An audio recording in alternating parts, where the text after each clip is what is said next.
ಸರ್ಕಾರಿ ಜಾಗಗಳಲ್ಲಿ ಆರ್ಎಸ್ಎಸ್ ಚಟುವಟಿಕೆ ನಿಷೇಧ ವಿಚಾರವಾಗಿ ಕ್ಯಾಬಿನೆಟ್ನಲ್ಲಿ ಮಹತ್ವದ ತೀರ್ಮಾನವನ್ನು ತೆಗೆದುಕೊಳ್ಳಲಾಗಿದೆ.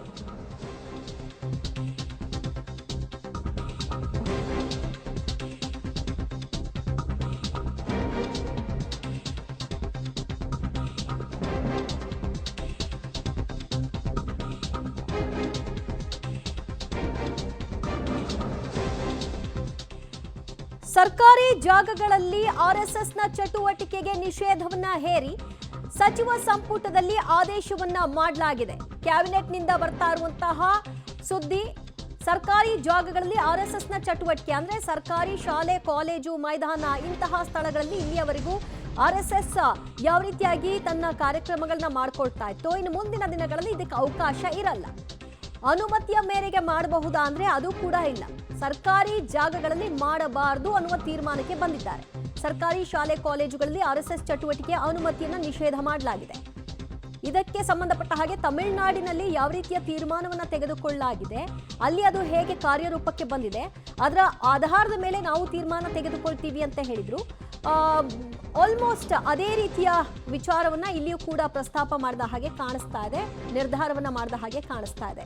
ಇದು ಕೇವಲ ಆರ್ಎಸ್ಎಸ್ ಚಟುವಟಿಕೆಗಳಿಗೆ ಮಾತ್ರನಾ ಅಥವಾ ಉಳಿದಂತೆ ಯಾವ ಕಾರ್ಯಕ್ರಮಗಳು ಕೂಡ ಸರ್ಕಾರಿ ಜಾಗದಲ್ಲಿ ಅವಕಾಶ ಇಲ್ಲವಾ ಅದನ್ನ ನೋಡಬೇಕು. ಬೇರೆ ಎಲ್ಲ ಕಾರ್ಯಕ್ರಮಗಳು ಸರ್ಕಾರಿ ಜಾಗದಲ್ಲಿ ನಡೀಬಹುದು, ಆದರೆ ಆರ್ಎಸ್ಎಸ್ ಚಟುವಟಿಕೆಗಳಿಗೆ ಮಾತ್ರ ನಿರ್ಬಂಧ ಅನ್ನೋದಾದ್ರೆ ಅದು ಏಕಪಕ್ಷೀಯ ನಿರ್ಧಾರ, ಟಾರ್ಗೆಟ್ ರೂಪದಲ್ಲಿ ಆಗುತ್ತದು. ಈಗ ಸದ್ಯ ಈಗಷ್ಟೇ ಬರ್ತಾ ಇರೋ ಅಪ್ಡೇಟ್ ಆಗಿರೋದ್ರಿಂದ ನೋಡೋಣ ಯಾವ ರೀತಿಯ ತೀರ್ಮಾನಗಳನ್ನು ತೆಗೆದುಕೊಂಡಿದೆ ಕ್ಯಾಬಿನೆಟ್ನಲ್ಲಿ ಅನ್ನುವಂತಹ ವಿಚಾರ. ಆರ್ಎಸ್ಎಸ್ ಚಟುವಟಿಕೆಗಳಿಗೆ ನಿಷೇಧ ಅಂತ ನಿರ್ಧಾರ ಮಾಡಿದ್ದಾರೆ, ಅದು ಎಲ್ಲಿ? ಸರ್ಕಾರಿ ಜಾಗಗಳಲ್ಲಿ.